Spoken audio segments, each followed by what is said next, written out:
Hello दोस्तों, तो स्वागत है आपके अपने यूट्यूब चैनल सृष्टि टेक पे।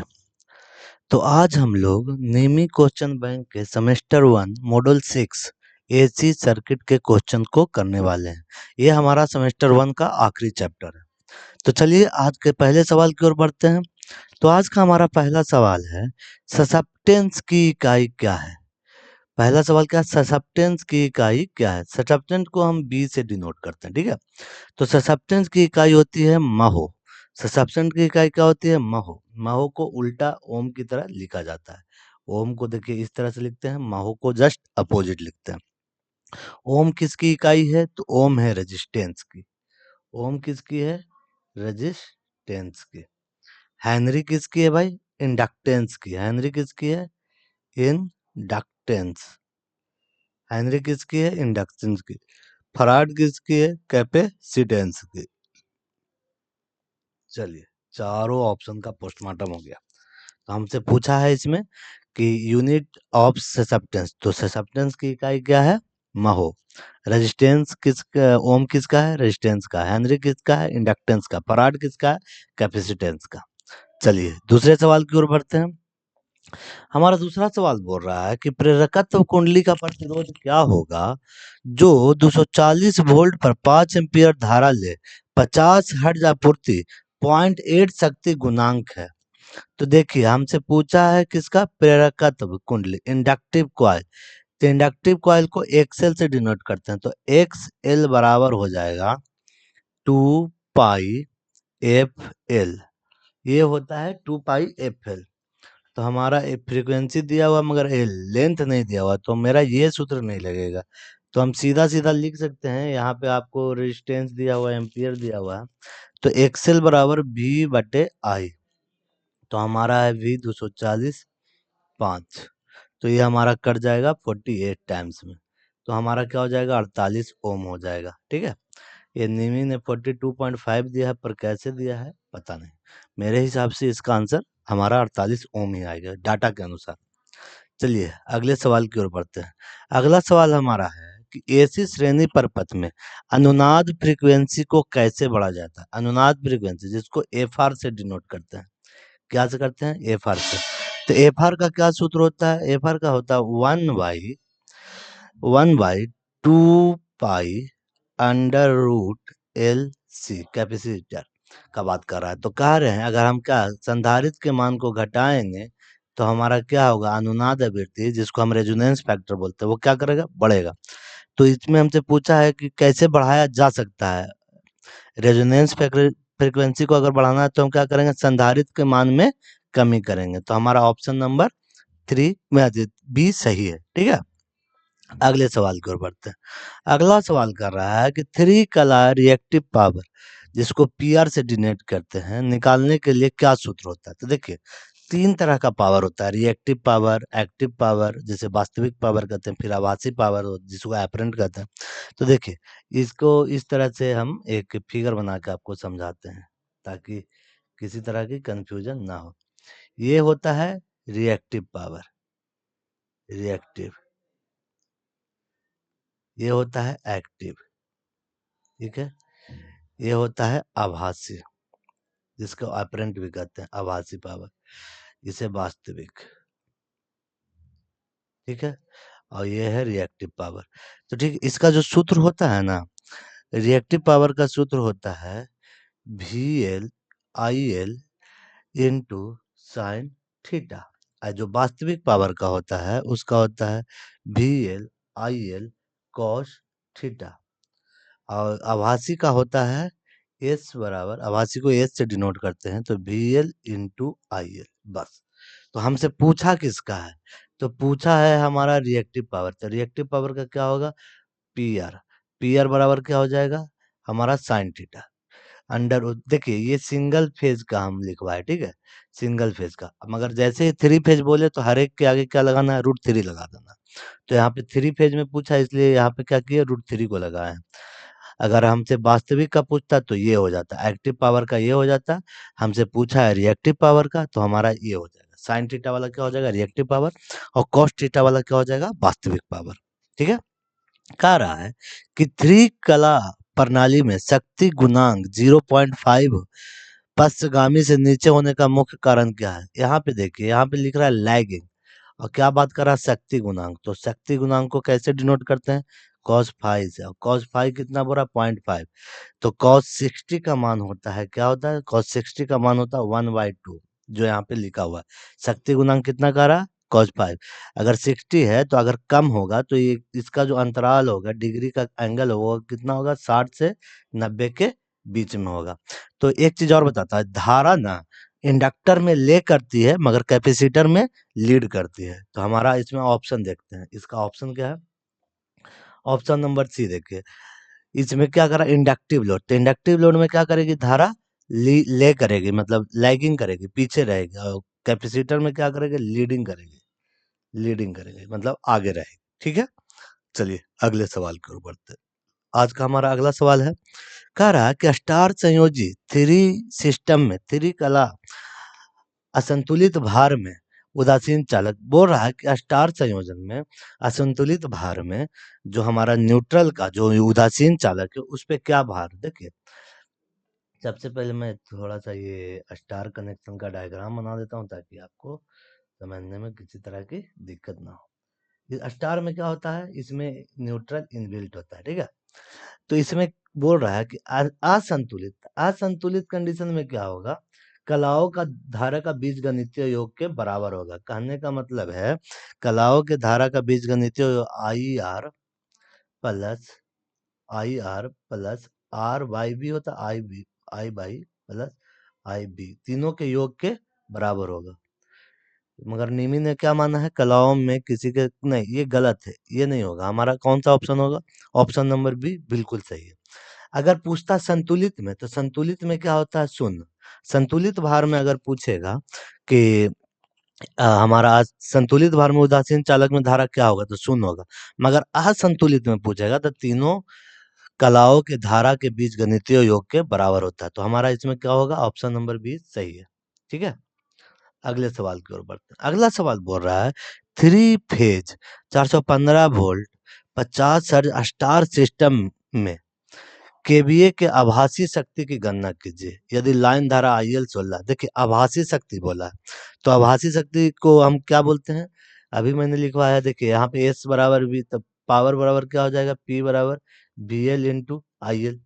तो हमारा आई एल दिया हुआ है, आई एल दिया हुआ है, तो हमें निकालना है पी बराबर भी। थ्री फेज में है तो क्या बोले थे? थ्री फेज में अंडर रूट पहले लगाएंगे। हमारा वोल्टेज कितना दिया हुआ भैया? 415।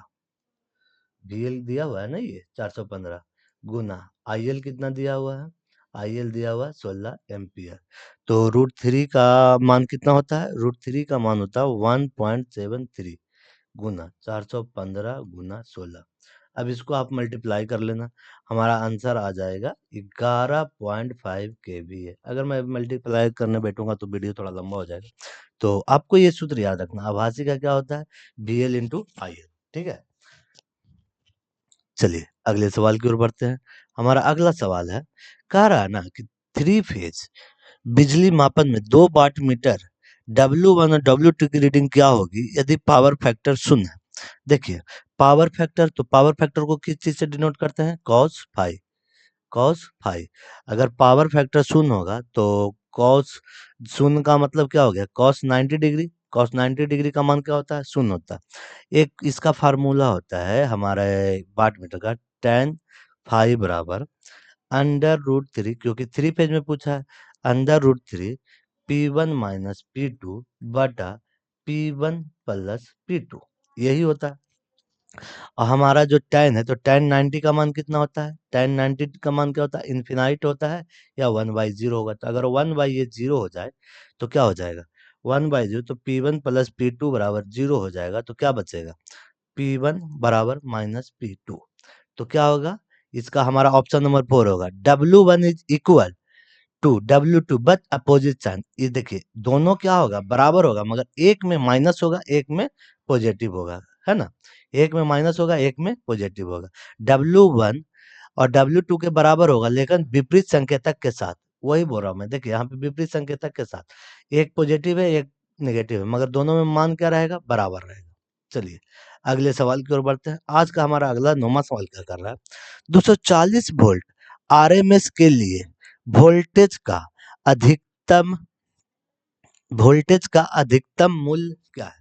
देखिए आरएमएस के लिए, तो देखिए वी आरएमएस बराबर वी मैक्सिमम बराबर होता है, वी मैक्सिमम बराबर होता है under root two into V R M S, ये होता है। तो रूट टू का मान कितना होता है 1.414 इंटू वी मैक्सिमम का मान कितना दिया हुआ है 240, तो 240 से इसे मल्टीप्लाई कर देंगे, तो मल्टीप्लाई करने पे कितना आ जाएगा 349.5 वोल्ट, जो हमारा ऑप्शन नंबर सी में है।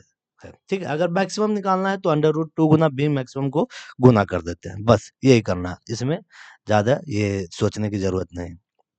देखिए यहाँ पे फिर पूछा है एसी सर्किट में रिएक्टिव पावर। देखिए रिएक्टिव पावर में क्या बोला था मैंने, साइन थीटा लगाएंगे, रिएक्टिव पावर में क्या लगेगा साइन थीटा।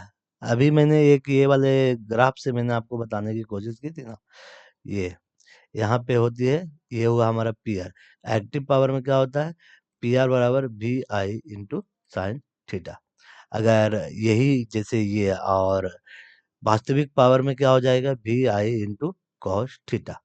तो ये हमारा क्या है वास्तविक है, और ये क्या है हमारा, हमसे पूछा है किसका रिएक्टिव पावर, तो रिएक्टिव पावर का मैंने बताया था जिसमें साइन थीटा हो, तो भी P R V I sine theta हो जाएगा हमारा रिएक्टिव पावर, और एक्टिव पावर पूछता तो ये हो जाता है ऑप्शन नंबर सी। ठीक है, और हमसे आभासी का पूछता जिसे हम एपरेंट भी कहते हैं, जिसे हम एपरेंट भी कहते हैं, मैंने ये पहले भी बताया है, तो ये हो जाता है हमारा ऑप्शन ए। ठीक है, चलिए अगले सवाल की ओर बढ़ते हैं। हमें याद रखना है कि एक्टिव पावर में आता है कॉस थीटा, रिएक्टिव पावर में आता है साइन थीटा। ठीक है, चलिए अगले सवाल की ओर चलते हैं। ये हमारा आरएलसी का क्वेश्चन है, इसमें आर का मान कितना दिया हुआ है, आर का मान दिया है 5 ओम, आर का मान दिया है 5 ओम, एक्सएल का मान दिया है 36 ओम, और एक्सी का मान दिया है 24 ओम।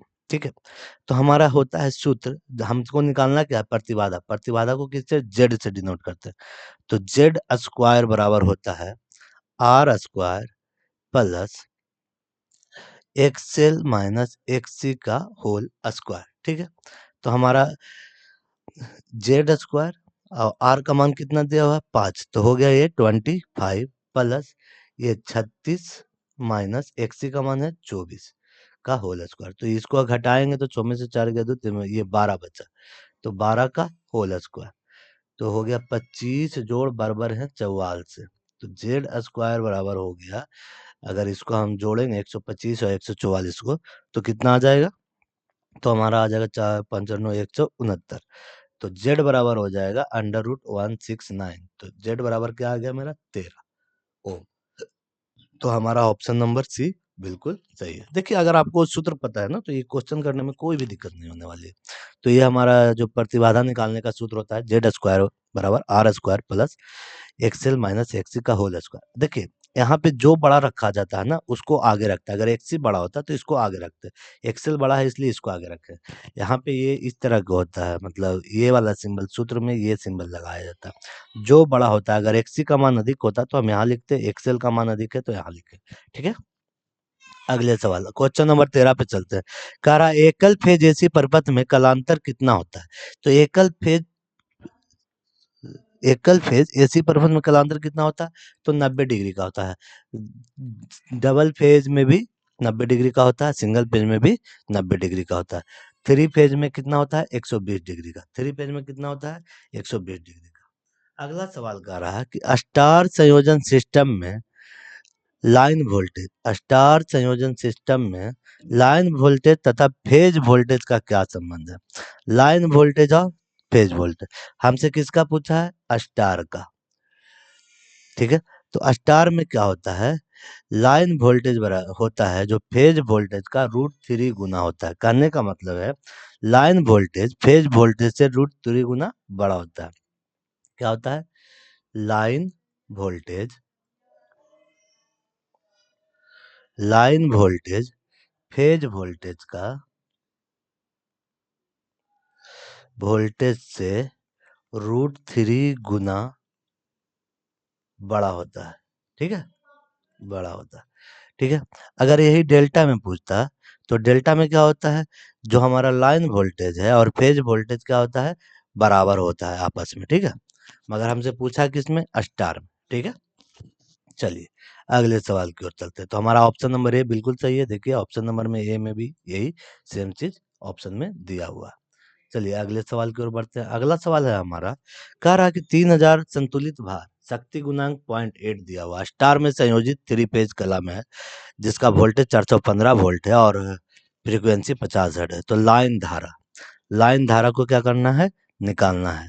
तो हमारा जो सूत्र होता है, P बराबर क्या बोले थे, √3 VL IL into cos theta. Cos theta क्यों लगाए, कॉस थीटा का इस्तेमाल हम लोग किसके लिए करते हैं, वास्तविक शक्ति के लिए, ठीक है। तो हम लोग संतुलित भार है, वास्तविक शक्ति का बात कर रहे हैं यहाँ पे। तो हमारा IL निकालना है। तो IL बराबर क्या हो जाएगा, P बटे √3 VL cos थीटा, ठीक है। तो P का मान कितना है, P का मान दिया हुआ है 3000 बटा √3 का मान कितना होता है, मैंने बताया है। आप लोग अच्छा आप खुद से कैलकुलेट, √3 इंटू हमारा कितना दिया हुआ, VL का मान कितना है 415 वोल्ट, VL का मान है 415, शक्ति गुणांक है 0.8। तो इसको अगर हम कैलकुलेट करेंगे तो हमारा काट छाट के क्या आ जाएगा, 5.2 आ जाएगा, 5.2 एम्पियर आ जाएगा, ठीक है। तो हमारा ये सूत्र पे बस, आपको अगर सूत्र पता है तो इसको बनाने में कोई दिक्कत नहीं होने वाली है, ठीक है। चलिए अगले सवाल की ओर बढ़ते हैं। अगला सवाल हमारा बोल रहा है, तीन कला शक्ति मापन में 2 वाट मीटर में समान रीडिंग दिखाने पर शक्ति गुणांक क्या होगा। बोल रहा है कि P1 इजकल टू P2, अगर 2 वाट मीटर है, दोनों आपस में बराबर है। मैंने पहले भी बोला था कि एक ये वाट मीटर के लिए ये सूत्र आपको एकदम याद रख लेना है। 2 वाट मीटर जैसे 3 पेज में पूछे तो √3 P1 माइनस P2 बटे P1 प्लस P2। हमसे क्या पूछ रहा है, दोनों का मान बराबर है। तो अगर ये बराबर है तो क्या हो जाएगा, ये हमारा 0 0 हो जाएगा, तो ये क्या हो जाएगा, कट जाएगा। तो बचेगा क्या हमारा, ठीक है, 0 हो जाएगा। 1 मिनट रुक जाइए, मैं इसे फिर से करता हूँ। ये मैंने सूत्र सही लिखा है बस। जो हमारा सूत्र है P1 माइनस P2 बटा P1 प्लस P2, ठीक है। यहाँ पे पूछा गया हमसे तीन कला शक्ति मापन में 2 वाट मीटर में समान रीडिंग दिखाने पर शक्ति गुणांक। देखिए यहाँ पे बोल रहा है कि दोनों वाट मीटर में समान रीडिंग, अगर दोनों वाट मीटर में अगर समान रीडिंग है तो इसका वैल्यू क्या हो जाएगा, 0। इसका वैल्यू क्या हो जाएगा, 0। अगर 0 हो जाएगा तो यहाँ पे क्या आ जाएगा, 0। तो हमारा जो होता है जो हमारा ये पावर फैक्टर पूछा है, तो कॉस 0 किस में आता है, कॉस में 0 कितना डिग्री का मान 0 आता है, कॉस 0 में 1 हो जाता है। कॉस 0 का मान कितना हो जाता है, 1। तो हमारा ऑप्शन नंबर क्या, बिल्कुल बी सही है, ठीक है। तो चलिए अगले सवाल की ओर बढ़ते हैं। अगला सवाल बोल रहा है कि 24 ओम प्रतिरोध वाली कुंडली के शक्ति गुणांक की गणना कीजिए, जो 5 एम्पियर धारा 240 वोल्ट 50 हर्ट्ज एसी आपूर्ति लेती है। देखिए कॉस फाई निकालना है, शक्ति गुणांक निकालना है, तो कॉस फाई बराबर होता है RYZ। RYZ, तो हमारा Z तो दिया नहीं, तो पहले हम Z निकालेंगे। तो Z बराबर क्या होता है, V/I। तो हमारा V कितना है, V है 240 वोल्ट और I कितना है 5। तो अगर हम इसको काटते हैं तो 48 टाइम्स में ये कट जाता है, ठीक है। तो हमारा Z आ गया 48। तो R हमारा कितना है भाई, R दिया हुआ है। अब हम cos फाइव पे बैठाए तो R कितना है हमारा दिया हुआ, R दिया हुआ 24 है, और नीचे बचा 48। तो अगर हम इसको काटते हैं तो 2 टाइम्स में कट जाएगा, तो बचेगा कितना, 1/2। तो 1/2 मतलब 0.5। तो हमारा ऑप्शन नंबर सी बिल्कुल सही है। चलिए अगले सवाल की ओर बढ़ते हैं।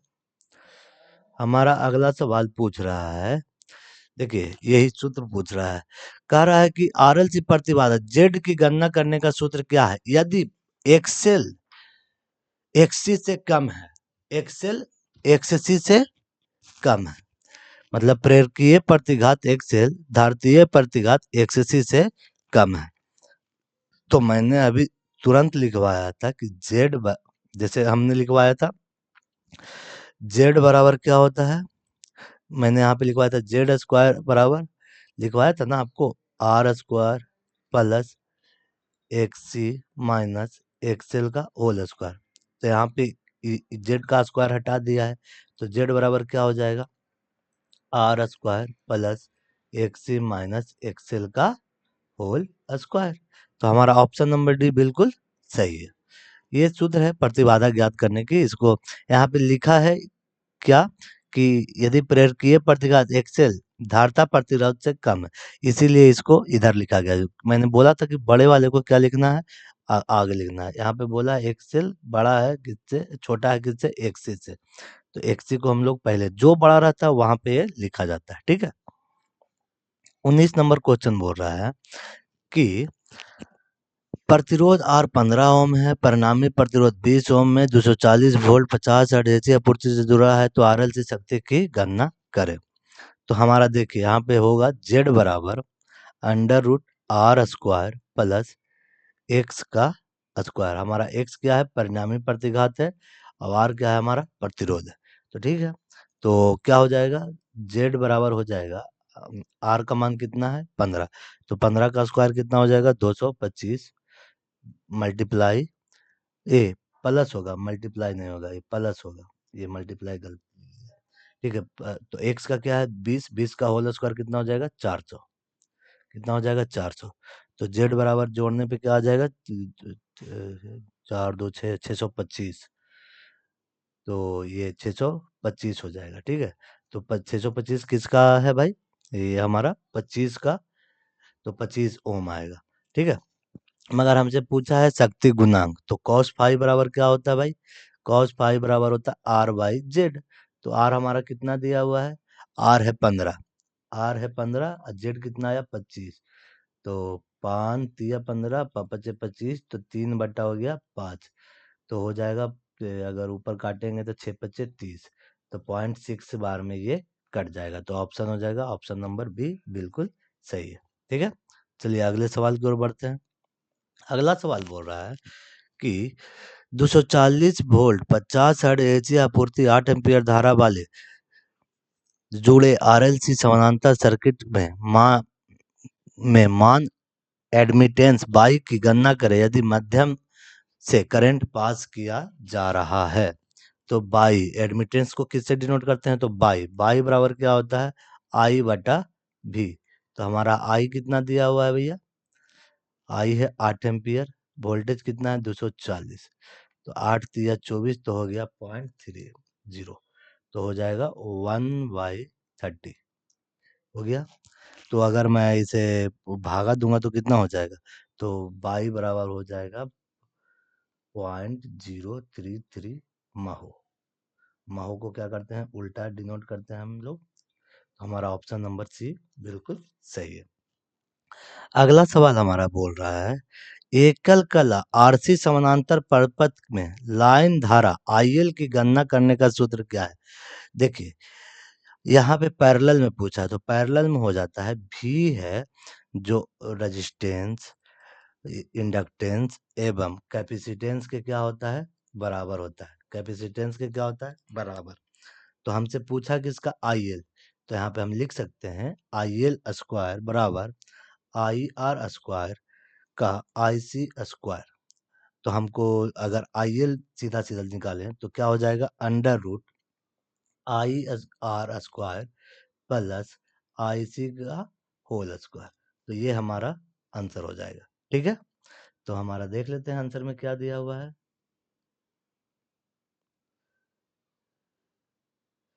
हमारा यहाँ पे दिया हुआ देखिए आई, ये अंडर रूट क्या होगा पूरा पे लगेगा, ठीक है, या आधा पे नहीं, ये पूरा पे लगेगा, ठीक है। मैंने लिखवाया ना अभी कि आई एल स्क्वायर बराबर क्या होता है I R square plus I C square. तो हमारा क्या हो जाएगा आई एल बराबर क्या हो जाएगा under root I R square plus I C square. तो हमारा ऑप्शन नंबर डी में ये ऑप्शन है। चलिए अगले सवाल की ओर बढ़ते हैं। अगला सवाल कह रहा है कि एसी परिपथ में कम शक्ति गुणांक को बेहतर कैसे बनाया जा सकता है।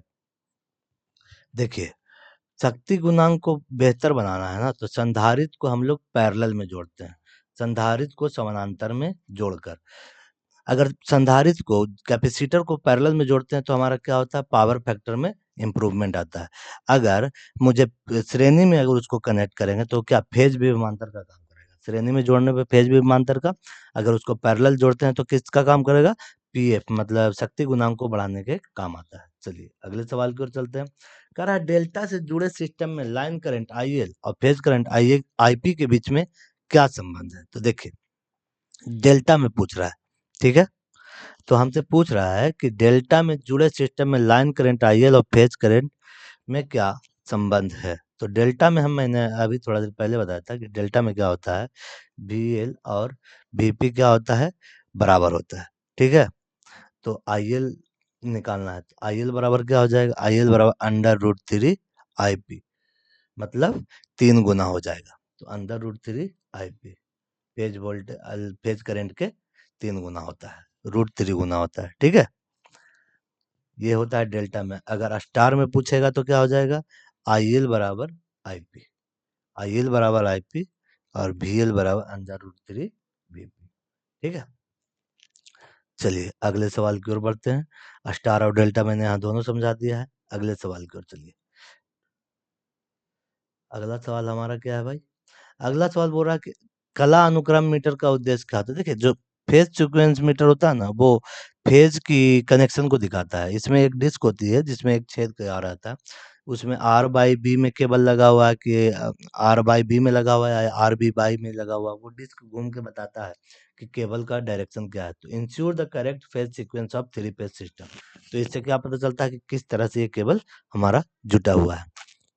चलिए अगला सवाल हमारा बोल रहा है कि एक स्टार में जुड़े 3 कला भार की आभासी शक्ति, किसकी बात कर रहा है, आभासी शक्ति की गणना करें अगर उसका शक्ति गुणन 0.8 है, 3 कला में 415 वोल्ट 50 हर्ट्ज आपूर्ति से वो जुड़ा हुआ है। तो एस बराबर मैंने बताया था क्या होता है, √3 इंटू VL इंटू IL, यही बताया था। तो हमारा VL कितना है भैया, √3 का क्या मान होता है 1.732 गुना, और VL का कितना 415, IL कितना दिया हुआ है 10, यही है ना। तो अगर इसको हम गुना करें 1.732 इंटू 410 हो जाएगा, तो इसको गुना करने पे 7.88 KVA हमारा आंसर प्राप्त हो जाएगा। देखिए आपको मैं बार बार बोल रहा हूँ कि आपको सूत्र याद करना होगा, आभासी शक्ति का याद कर लीजिए, रिएक्टिव शक्ति का और हमारा वास्तविक शक्ति का, ये 3 सूत्र को हमेशा एसी सर्किट पढ़ रहे हैं तो आपको ये 3 सूत्र याद होने चाहिए। चलिए अगला सवाल, कला शक्ति मापन में 2 वाट मीटर विधि से में से एक का पाठ्यक्रम शून्य हो तो दूसरा खपत पाठ्यक्रम की शक्ति का गणना कीजिए।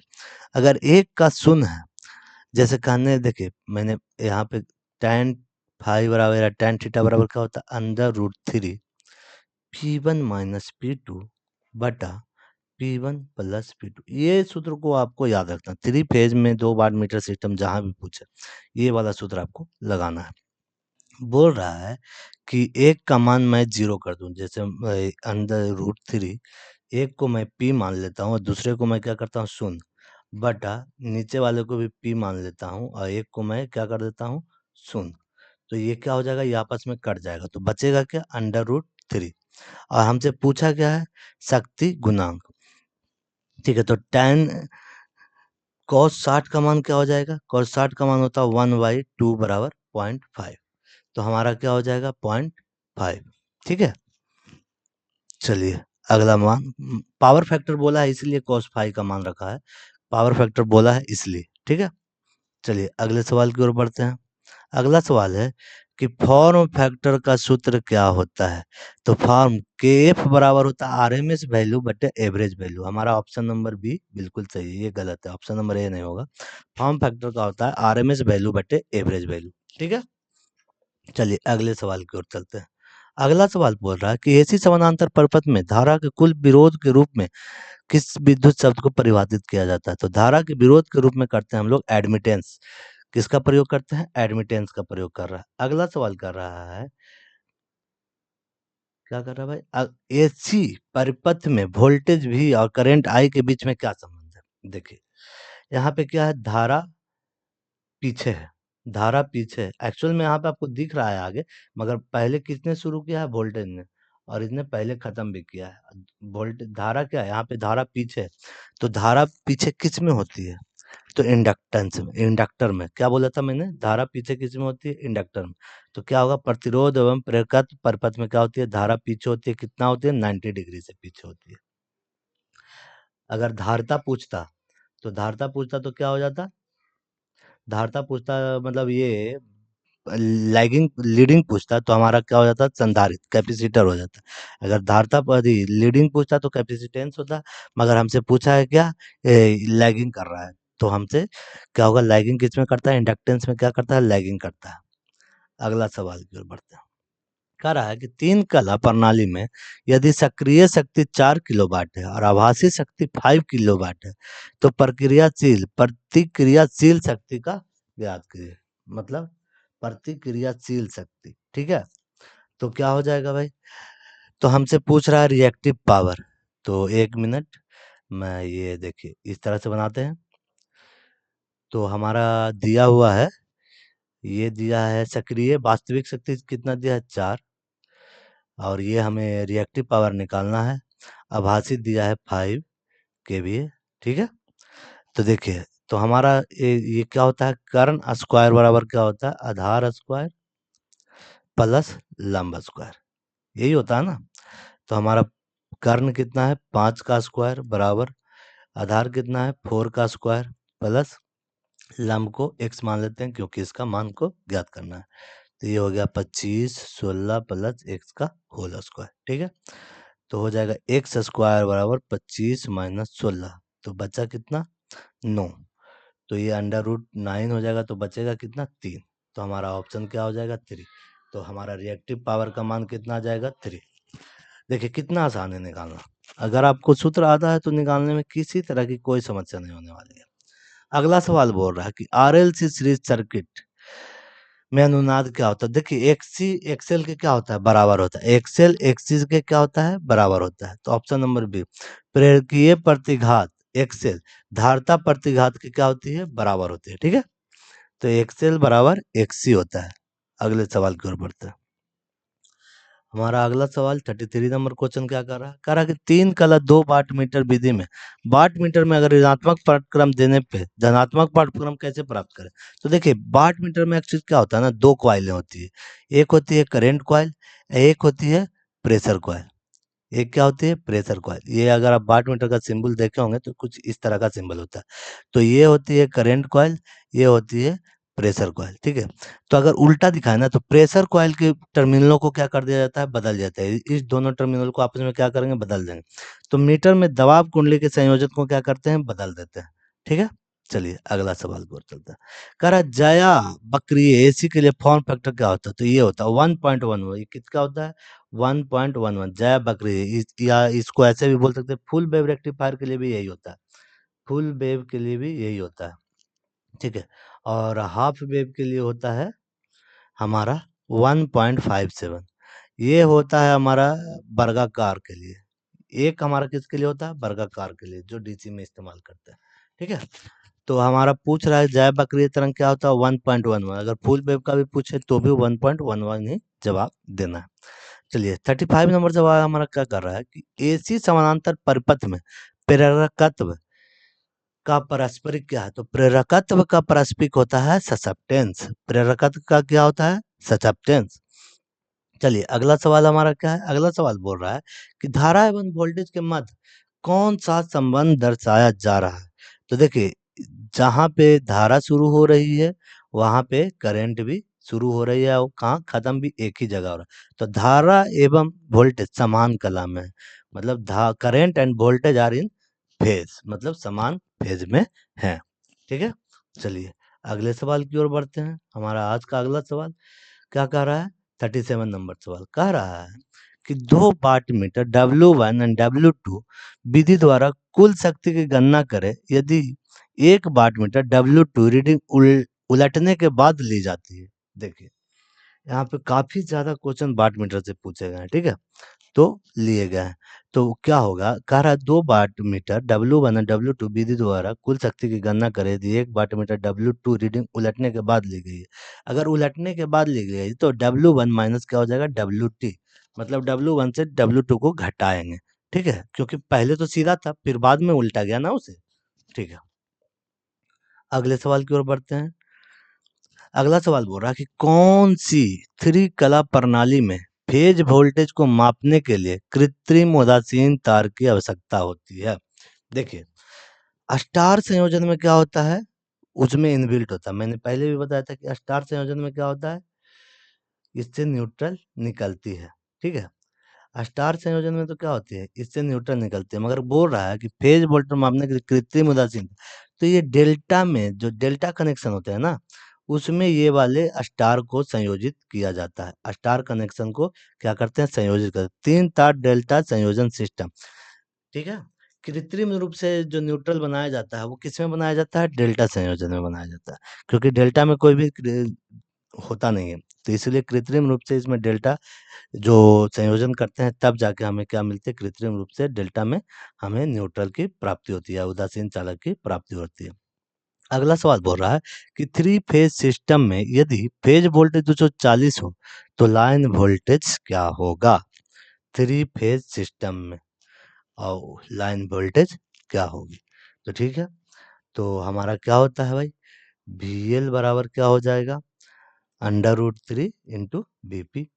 तो हो जाएगा हमारा वो, √3 का मान कितना हो जाता है, 1.732 गुना पावर हमारा कितना है 240। तो हमारा क्या आंसर आ जाएगा भाई, 415 वोल्ट, ठीक है। एकदम इजी सवाल है। चलिए अगला सवाल की ओर बढ़ते हैं। अगला सवाल कर रहा है कि फॉर्म फैक्टर का सूत्र क्या है। देखिए, फॉर्म फैक्टर इफेक्टिव वैल्यू बटा एवरेज वैल्यू, प्रभावी मान को ही RMS मान भी बोलते हैं, ठीक है। तो इफेक्ट RMS मान बटा एवरेज वैल्यू, ठीक है। अगले सवाल की ओर बढ़ते हैं। अगला सवाल हमारा क्या है,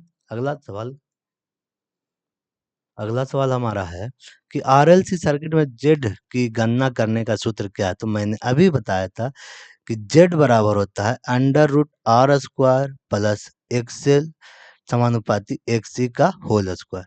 देखिए ऑप्शन नंबर डी बिल्कुल सही है। यहाँ पे मैंने बोला था ना कि ये इस तरह का सिंबल का इस्तेमाल करते हैं, जो बड़ा होता है, अगर XC बड़ा है तो इसको लिखेंगे, एक्सएल बड़ा है तो इसको लिखेंगे, ठीक है। तो हमारा ऑप्शन नंबर क्या, डी बिल्कुल सही है। चलिए अगले सवाल की ओर बढ़ते हैं।